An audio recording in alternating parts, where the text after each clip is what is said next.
오늘 말씀은 히브리서 12장 1절에서 3절 말씀입니다. 신약성경 367페이지에 있습니다. 봉독하겠습니다. 이러므로 우리에게 구름같이 둘러싼 허다한 증인들이 있으니 모든 무거운 것과 얽매이기 쉬운 죄를 벗어버리고 인내로써 우리 앞에 당한 경주를 하며 믿음의 주요 또 온전하게 하시는 이인 예수를 바라보자. 그는 그 앞에 있는 기쁨을 위하여 십자가를 참으사 부끄러움을 개의치 아니하시더니 하나님 보좌 우편에 앉으셨느니라. 너희가 피곤하여 낙심하지 않기 위하여 죄인들이 이같이 자기에게 거역한 일을 참으신 일을 생각하라. 이것은 오늘 우리에게 주시는 하나님 말씀입니다. 하나님 감사합니다. 학창시절에 제가 수학을 참 못했습니다. 원래 그런 말이 있죠. 수학을 잘하면 철학도 잘한다. 뭐 그런 말이 있습니다. 근데 생각해보면 철학은 나름대로 좋아했는데 수학은 영 잘하지를 못했습니다. 수학을 잘 못하신 분들 아마 비슷한 경험이 있지 않으실까 싶은데요.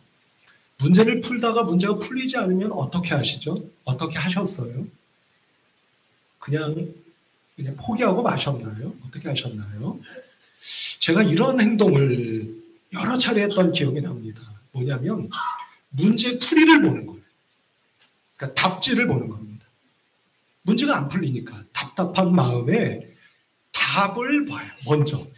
그리고 그 답이 어떻게 나왔나 하는 그 풀이 과정이 쓰여져 있는 그 풀이난을 봤습니다. 그걸 보면 이렇게 해서 푸는구나 알 것 같아요. 그래서 다시 답지를 덮고 문제를 다시 풀어봅니다. 문제가 풀릴까요? 안 풀릴까요? 안 풀립니다. 안 풀려요. 풀릴 것 같은데 안 풀립니다. 왜 안 풀릴까요? 그 수학 문제를 푸는 원리가 저의 것이 되어 있는 겁니까? 안 되어 있는 겁니까? 아직 안 돼요. 쉽게 말씀드리면 그 문제를 풀 수 있는 실력이 안 갖춰져 있는 겁니다. 언젠가 한번 말씀드린 것 같습니다만 그 무렵입니다. 그러니까 청소년 시절이었겠죠? 그 무렵에 저희 가정이 제가 언젠가 한번 말씀드렸던 것처럼 저희 가정은 서대문구 영천동에서 살다가 제가 국민학교 2학년 때 은평구 신사동, 그러니까 그때 막 개발되던 곳이었습니다. 그곳으로 이사를 갔습니다. 그때부터 제가 대학원을 졸업할 무렵까지 살았습니다. 물론 신사동 안에서도 한 번 이사를 한 적이 있기는 합니다. 근데 마지막 제가 신사동에서 살던 그 집이 조금 꽤 큰 집이었습니다. 그리고 제가 쓰던 방도, 제가 혼자 쓰던 그 방도 혼자 쓰기에는 좀 너무 크다 싶을 정도로 꽤 큰 방이었습니다. 그 방 한쪽 면에 책장이 쫙 있었습니다. 그리고 그 책장 안에는 책들이 꼼꼼히 아주 촘촘히 꽂혀 있었습니다. 그 책을 바라보는 저의 마음은 늘 흐뭇하고 뿌듯한 마음이었습니다. 그런데 어느 날 제가 이런 마음이 문득 들었습니다. 어떤 마음이었느냐면 제가 착각을 하고 있는 것 같은 생각이 드는 겁니다. 어떤 착각이냐면 책이 꽂혀져 있는 것을 바라보면서 흐뭇함과 뿌듯함을 느끼는 것까지는 좋은데 착각을 하는 겁니다. 무슨 착각을 했을 것 같으세요? 그 꽂혀있는 모든 책을 제가 다 읽었을까요? 그렇지 않습니다. 안 읽거나 못 읽은 책이 더 많죠. 근데 어떤 착각을 하게 되느냐면 마치 꽂혀져 있는 책을 제가 이미 다 읽은 것 같은 착각을 하고 있는 거예요. 가지고 있는 것뿐이지 읽지는 않았음에도 불구하고 다 읽은 것 같은 착각. 그래서 그 착각을 제가 지금도 경계하고 있습니다만 그게 경계를 해도 그게 잘 안 되더라고요. 한마디로 말씀을 드리면 책을 가지고 있다 해도 그 책을 읽지 않았다면 그 책은 내 것이 아직 된 게 아닌 겁니다. 한편으로는 그 책을 다 읽었다고 해서 그게 또 내게 되겠습니까? 그렇지도 않죠. 그러나 어쨌든 그 책을 읽지 않았다면 그 책은 아직 내 것이 된 게 아니다 라고 하는 생각을 하게 된 기억이 있습니다. 자, 이런 눈으로 말입니다. 우리가 잘 알고 있는 성경 말씀인데 제가 여러 차례 여러분들과 함께 읽은 기억이 나는데요. 이 말씀이 참 의미심장합니다. 사도행전 3장 말씀을 보면 6절에서 이런 말씀이 있죠. 어떤 말씀이냐면 잘 아시다시피 베드로와 요한이 성전으로 기도하기 위해서 갈 때 누구를 만났죠? 나면서부터 앉은뱅이인 사람을 만났습니다. 그 사람을 베드로가 고쳐줘요. 그때 베드로가 뭐라고 말했는지 한번 보실까요? 같이 한번 읽어봅시다. 시작. 베드로가 이르되 은과 금은 내게 없거니와 내게 있는 이것을 내게 주노니 나사렛 예수 그리스도의 이름으로 일어나 걸으라 하고 이렇게 되어 있습니다. 여러분, 나에게 은과 금은 없지만 내게 있는 것으로 너에게 준다 라고 말하고 있잖아요. 그게 뭐라고 말씀하고 있습니까? 예수님과 예수님의 이름, 예수님의 이름이 내 안에 있기에 그것을 너에게 준다 이렇게 말하고 있어요. 그럼 여러분, 지금 말씀드려왔던 것으로 연결지어 말씀을 드리면 베드로에게는 예수 그리스도의 이름이 무엇이 되어 있는 겁니까? 무엇이 되어 있는 거죠? 앞서 문제를 풀 수 있는 능력이 내 것이 되어 있지 않았고 책을 가지고 있다 해도 읽지 않았다면 내 것이 아니다. 이렇게 말씀드렸잖아요. 근데 베드로가 내게 있는 것으로 너에게 준다. 그러니 나사렛 예수 그리스도의 이름이 무엇이 되어 있다는 말씀입니까? 내 것이 되어 있다는 말씀. 여러분 여기서 오해하지 마시기 바랍니다.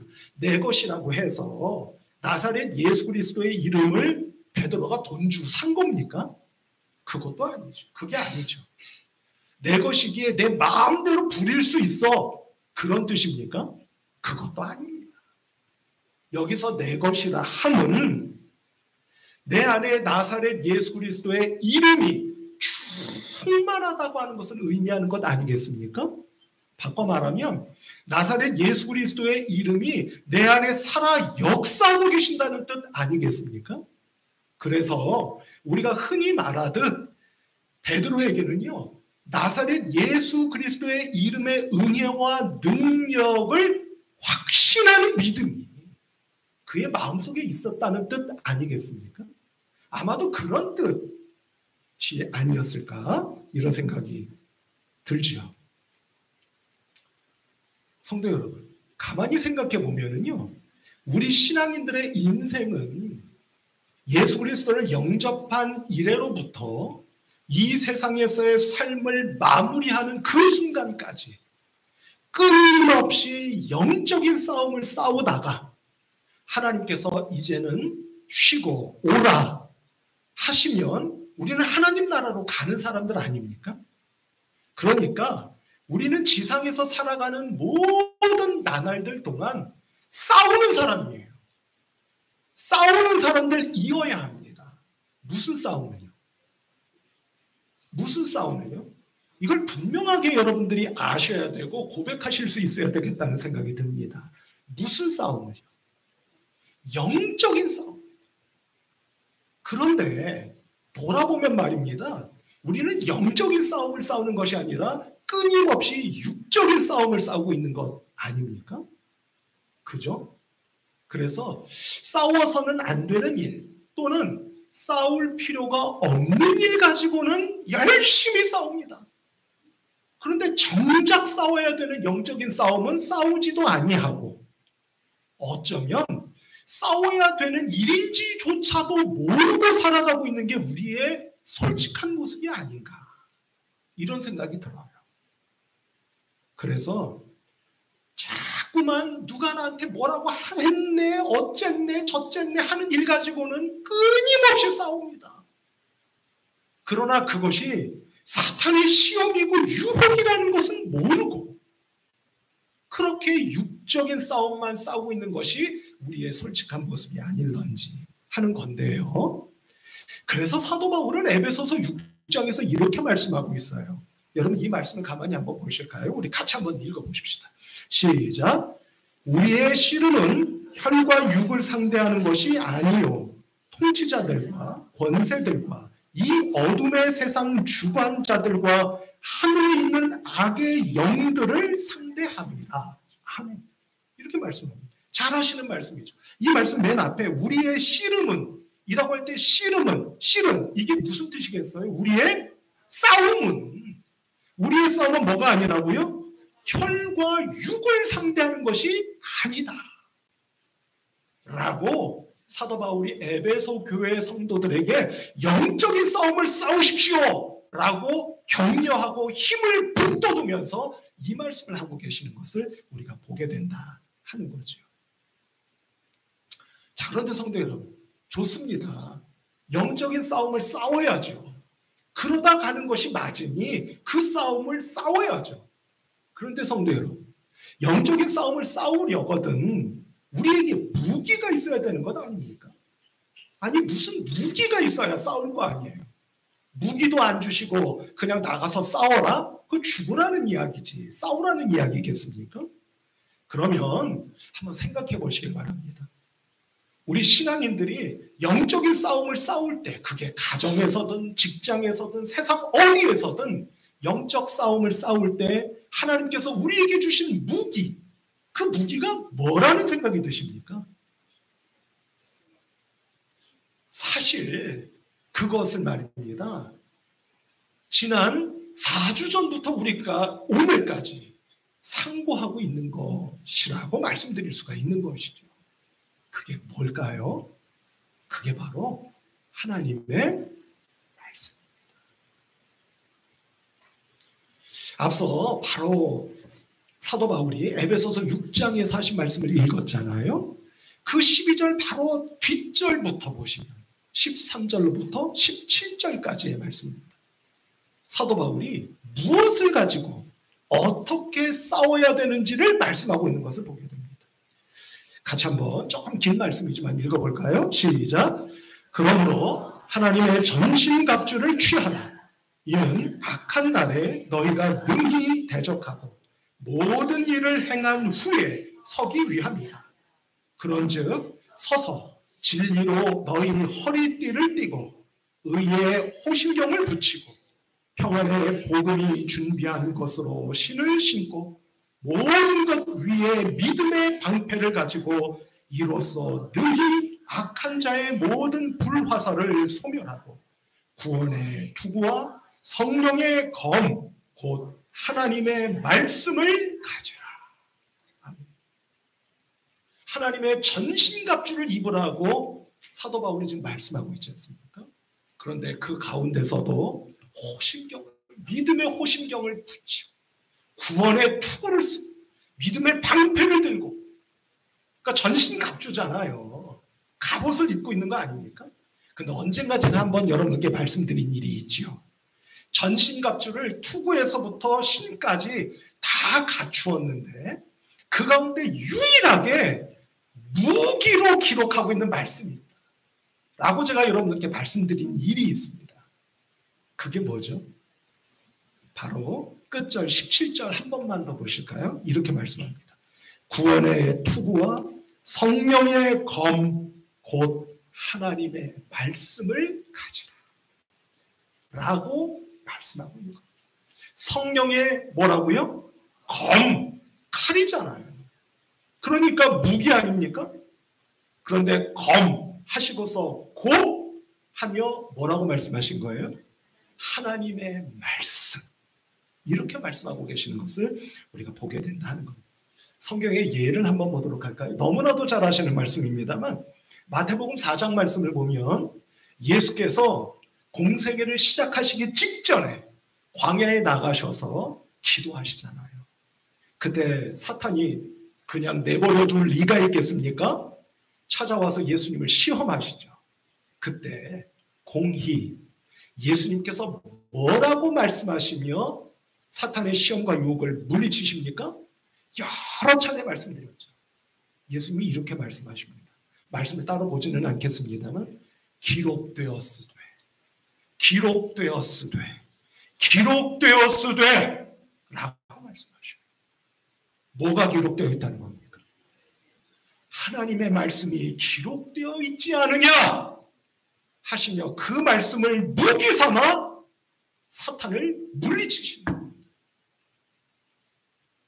뿐만 아니라 예수님의 공생의 직전에 그러하셨던 것처럼 예수님의 공생의 마지막 절정의 순간에 예수님께서 겟세마네 동산에서 기도하셨을 때 여러분 아시다시피 가룟 유다가 로마 병정들을 이끌고 예수님을 체포하기 위해서 오지 않습니까? 그때 예수님이 폭력을 휘두르는 베드로를 꾸짖으시면서 뭐라고 말씀하셨는지 그 말씀을 한 번 더 보도록 할까요? 마태복음 26장 53절 54절 말씀입니다. 같이 한번 보실까요? 같이 읽어보십시다. 시작. 너는 내가 내 아버지께 구하여 지금 12군단 더 되는 천사를 보내시게 할 수 없는 줄로 아느냐. 내가 만일 그렇게 하면 이런 일이 있으리라 할 성경이 어떻게 이루어지겠느냐 하시더라. 이렇게 말씀하셨어요. 여러분 이 말씀이 무슨 뜻입니까? 베드로야, 내가 저 하늘의 군대를 이끌고 와서 지금 눈앞에 있는 이 로마 병사들을 얼마든지 물리칠 수 있는 거 너 모르느냐? 그런데 내가 그렇게 하지 않는 이유는 무슨 이유라는 말씀이십니까? 내가 만일 그렇게 하면 하나님의 아들이 모든 인류를 위해 십자가에 달려 죽을 거고 그 피의 은혜로 모든 사람들이 구원받게 될 것이라고 예언되어 있는 하나님의 말씀이 어떻게 이루어질 수가 있겠느냐? 너는 그것을 정녕 모르느냐? 예수님이 마지막 그 순간조차도 무엇으로 악한 영의 유혹과 도전을 물리치시는 겁니까? 하나님의 말씀. 제가 가끔 여러분께 말씀드리듯 복음서, 그것이 마태이든 누가이든 마가이든 요한이든 어떤 복음서이든 순위 쌍관 구조로 이루어져 있는 내용들이 참 많다라고 제가 여러분께 말씀드린 일이 있잖아요. 그러니까 이 눈으로 보자면 예수님의 하나님 나라 복음 사역은 확실히 앞과 끝이 같다 다르다, 같구나 하는 것을 알 수가 있죠. 자, 성도 여러분, 그렇구나. 영적 싸움을 싸우다 떠나는 이 세상에서의 믿음의 삶인데 무기가 있어야 하는데 그 무기는 다른 것이 아니라 하나님의 말씀인 것이구나. 우리가 알게 되지 않았습니까? 그런데 성도 여러분, 마지막으로 궁금한 것은 그러면 어떻게 하면 하나님의 말씀이 나의 무기가 될 수 있는 거죠? 앞서 얼핏 말씀드렸습니다만 그 말씀이 무엇이 되어야 되는 거예요? 나에게. 무엇이 되어야 그걸 붙잡고 싸울 수가 있는 거겠습니까? 하나님의 말씀이 바로 내 것이 돼요. 예수께서 하나님의 말씀이 내 것 되었기에 그 말씀을 가지고 싸우신 것 아니겠습니까? 성전 앞에서 베드로도 마찬가지 아니겠습니까? 하나님의 말씀이 내 것이 되었기에 싸울 수 있었고 이길 수 있었고 고칠 수 있었던 것 아니냐 하는 겁니다. 그러면 성도 여러분, 하나님의 말씀이 어떻게 하면 내 것이 될 수가 있는 겁니까? 하는 거죠. 이제껏 지난 한 4주 정도 함께 하나님의 말씀에 대하여 상고했던 것을 잠깐만 되돌아볼까요? 하나님의 말씀은 우리를 행복한 삶으로 인도해 주시는 길잡이 되어 주십니다 라고 말씀드렸어요. 그런데 그 말씀은 행복한 길잡이가 되는 것뿐만 아니라 말씀 안에는 하나님의 뜻과 계획이 담겨져 있습니다. 말씀드렸어요. 우리는 그 뜻과 계획에 순종해야 되는 사람들인 겁니다. 그 뜻과 계획을 어떻게 알 수 있습니까? 성령의 도우심으로만 알 수 있습니다. 라고 말씀드렸어요. 그런데 지난주에 어떤 말씀을 드렸는지 혹시 기억하십니까?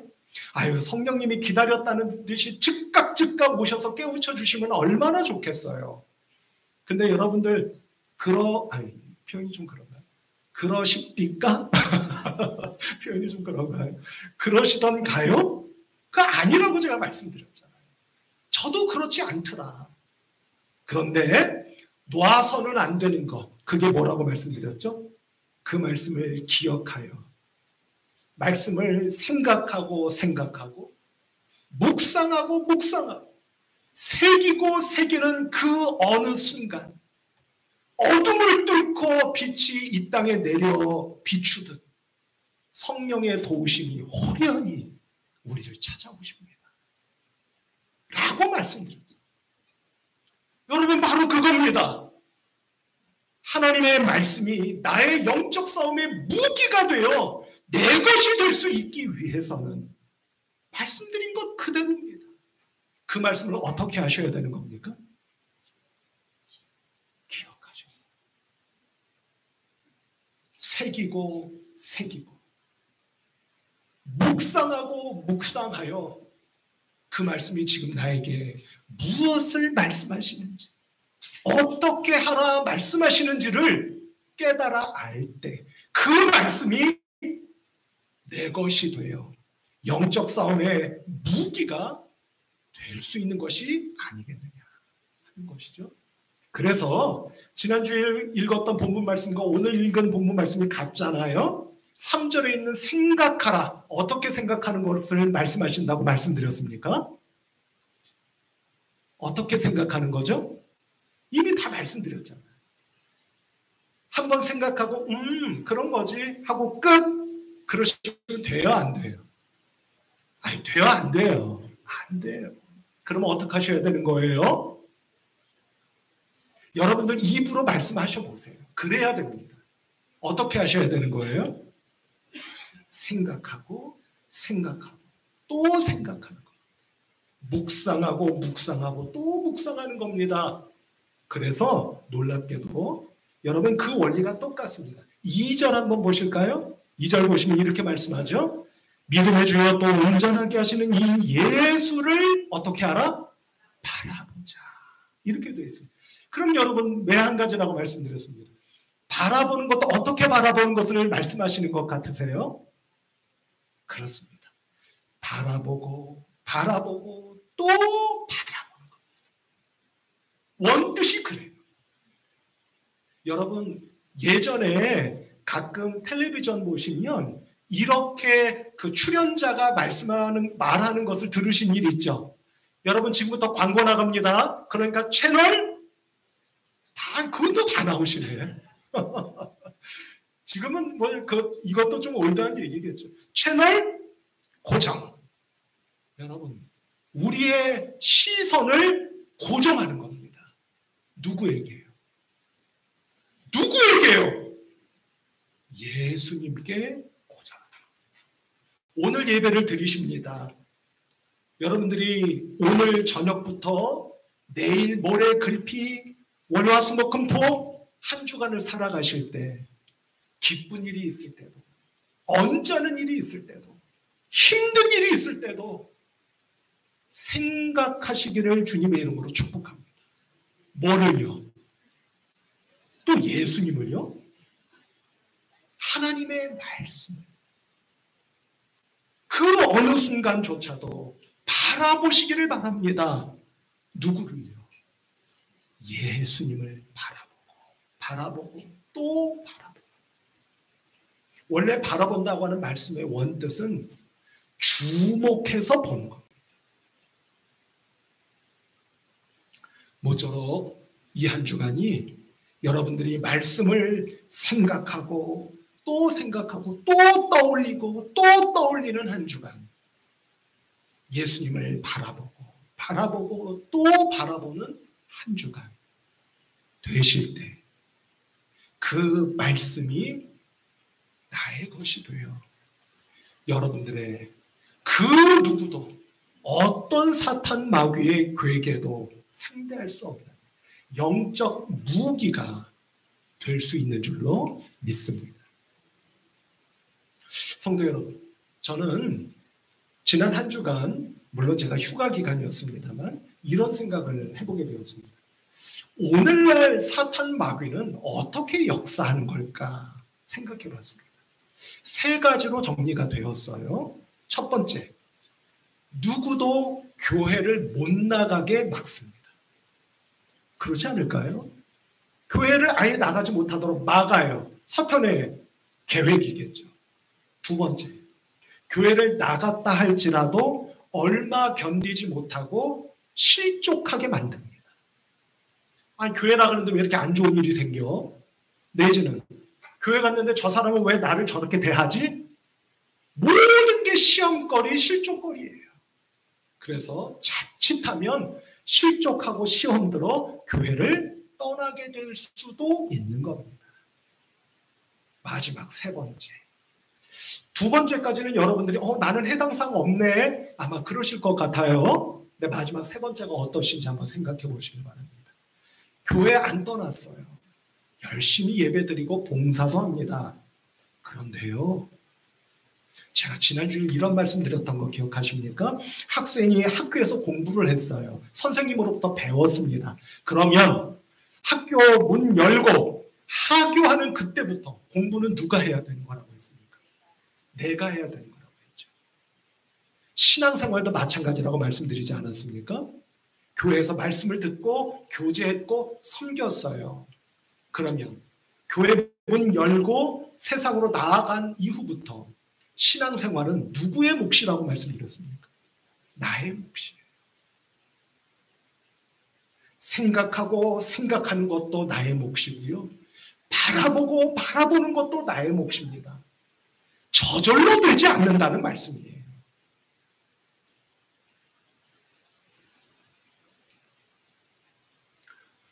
이 한 주간 여러분들의 믿음의 삶이 오늘 이 예배를 드리고 저 예배 드렸고요. 교회 다녀왔어요. 로 끝나는 여러분들이 아니라 주신 말씀을 내 가슴에 새겨야 되는 겁니다. 교회는 갔다 왔는데 내 마음에 말씀도 없고 성령의 충만함도 그다지 느껴지지 않아요. 누구의 괴계입니까? 그것이 제가 꼽은 마지막 세 번째, 오늘날 현대 교회에서 서로 교회 오셨으니까 된 거예요. 축복합니다. 감사합니다. 은혜 받으셨죠? 하고 끝! 한 주간의 삶은 받은 은혜와 말씀과 아무 상관이 없는 영적 무기로 말씀이 작동되지 않는 그 한 주간을 살아. 괜찮아. 교회 갔다 왔잖아. 그걸로 된 거야. 뭘 더 신경 써? 누가 뭐라고 해도 귀 기울이지 마. 누구의 음성입니까? 사탄의 음성. 다녀온 걸로 저는 충분합니다. 됐습니다. 제 삶은 제가 살 테니 알아서 살 테니 상관하지 마세요, 주님. 그것이 사탄의 오늘날의 최고의 전략 아닙니까? 하는 겁니다.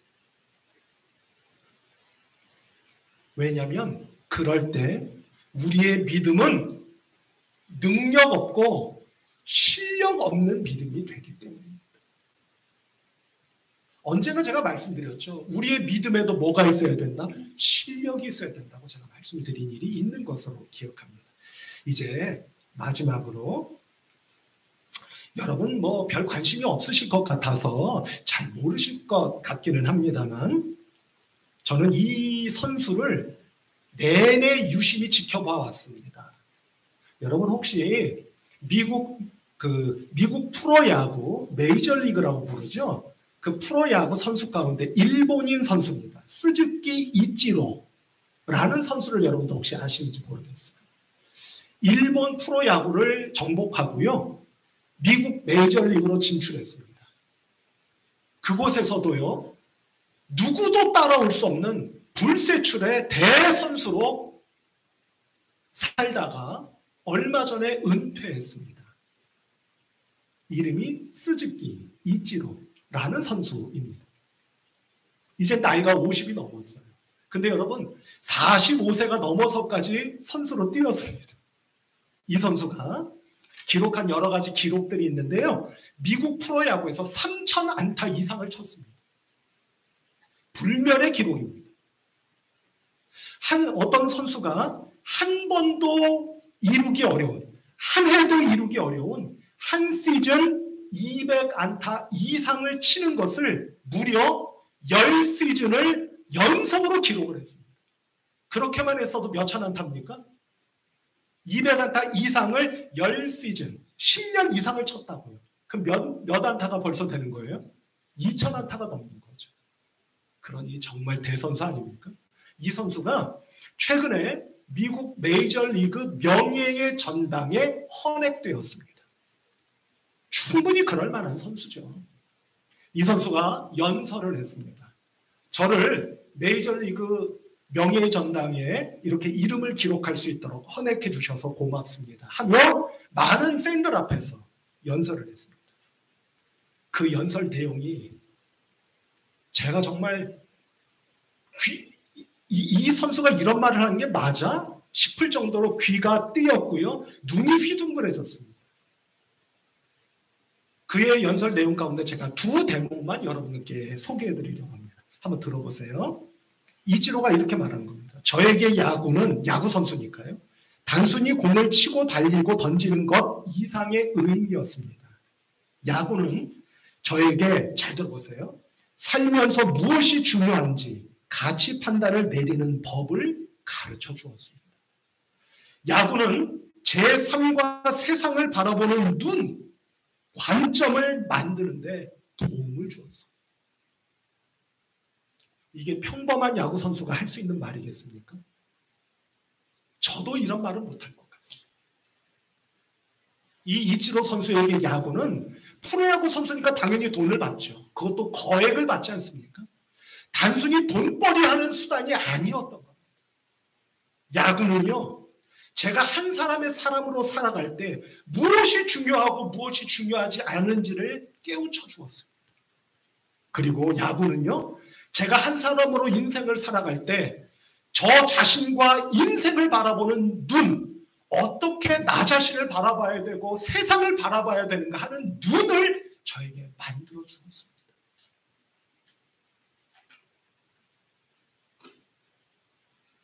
어느 한 영역에서 일가를 이루지 않는 사람이 이런 말을 할 수는 없다고 생각이 들었습니다. 성도 여러분, 저는 문득 이런 생각이 들었습니다. 저와 여러분들이 평생 신앙생활을 하고 있지 않습니까? 그렇다면 우리가 이렇게 말할 수 있어야 되지 않을까요? 뭐라고요? 믿음은요, 하나님의 말씀은요, 제가 한평생 살면서 무엇이 중요하고 무엇이 중요하지 않은지를 가르쳐 주셨습니다. 한 사람의 사람으로서 제가 어떤 사람이고 어떤 사람이어야 하는지, 세상을 어떻게 바라봐야 하는지에 대한 눈을 갖게 해주셨습니다. 라고 말할 수 있어야 되지 않겠습니까? 제가 이치로 선수의 말 두 대목을 소개해드리겠다고 말씀드렸죠. 하나 꼭 제가 또 소개해드리고 싶은 말이 있었습니다. 그가 이렇게 말합니다. 그래서 저는 나이 45이 되어서도 최고의 상태로 야구를 할 수 있는 길은 오직 하나, 야구에 저 자신을 바치는 길밖에는 없다고 생각했어요. 이렇게 말하는 거예요. 그럼 성도 여러분, 또 한 번 마찬가지입니다. 우리도 이렇게 말할 수 있어야 되는 것 아니겠습니까? 어떻게 말입니까? 한평생을 제가 나이가 많든 적든 믿음으로 말씀을 영적 무기로 삼아 싸우다 하나님 나라로 가는 길은 오직 하나. 어떤 길입니까? 하나님께, 그분의 말씀에 저 자신을 바치는 것 외에는 어떤 길도 없음을 저는 깨닫게 되었습니다. 라고 말할 수 있어야 되지 않겠습니까? 하는 겁니다. 성도 여러분, 앞으로도 사실란이 많이 남으셨으리라 생각합니다. 그 나날들 동안 부디 오늘 주님의 이름으로 권면하며 축복하게 하나님의 말씀이 여러분들의 남은 생의 영적 싸움의 여정에 유일무이한 하늘로부터 나에게 주신 영적 무기가 되시기를 주님의 이름으로 축복합니다. 그 무기가 성경에만 기록되어 있는 것도 아니요, 가만히 보니 어느 장로님, 어느 권사님에게만 무기로구나 도 아니요, 그 말씀이 내 것이 되어 나의 영적 싸움의 무기가 될 수 있는 우리 성도님들이 되셔서 오늘로부터 어떤 사탄 마귀의 시험과 도전과 유혹이 닥쳐온다 할지라도 주님처럼, 베드로처럼, 사도 바울처럼 그 말씀을 붙잡고 그 싸움을 회피하지 않는 우리 모두가 돼요. 그 싸움에서 꼭 이기고 승리할 수 있는 우리 성도 여러분들, 그래서 다음 주일날 우리가 또다시 얼굴을 뵐 때 주님, 당신께서 주신 믿음으로 말씀을 무기 삼아 제가 영적 싸움을 싸웠더랬습니다. 그리고 제가 이기지 않았습니까? 그것은 전적인 주님의 은혜요, 축복의 결과인 것을 믿습니다. 주님 앞에 마음을 열고 영을 열고 두 팔을 열어 찬양하며 감사하며 영광을 바쳐 올려드릴 수 있는 저와 우리 성도 여러분들 한 분 한 분 모두가 되실 수 있기를 우리 주님 예수 그리스도의 이름으로 축복합니다. 기도하십시다. 하나님, 감사하고 감사합니다. 어찌 보면 아무짝에도 쓸데없을 것 같은 우리들을 만세 전부터 택하셔서 불러주셨고 오늘에 이르기까지 지켜 보호해 주신 은혜를 믿고 감사를 드립니다. 하나님, 감사함과 더불어 저희들이 싸워야 할 영적 싸움을 도외시하거나 회피하는 저희들이 되지 않도록 도와주시기 원합니다. 주께서 주신 말씀, 주께서 싸우신 영적 무기인 말씀을 저희들도 영적 무기 삼아 영적 싸움을 싸우게 하시고 승리하게 하시는 하나님의 은혜를 어떤 상황, 어떤 조건, 어떤 형편 속에서라도 꼭 체험하여 누릴 수 있는 우리 성도들이 되도록 축복하여 주옵소서. 예수 그리스도의 이름으로 간절히 기도하옵나이다. 아멘.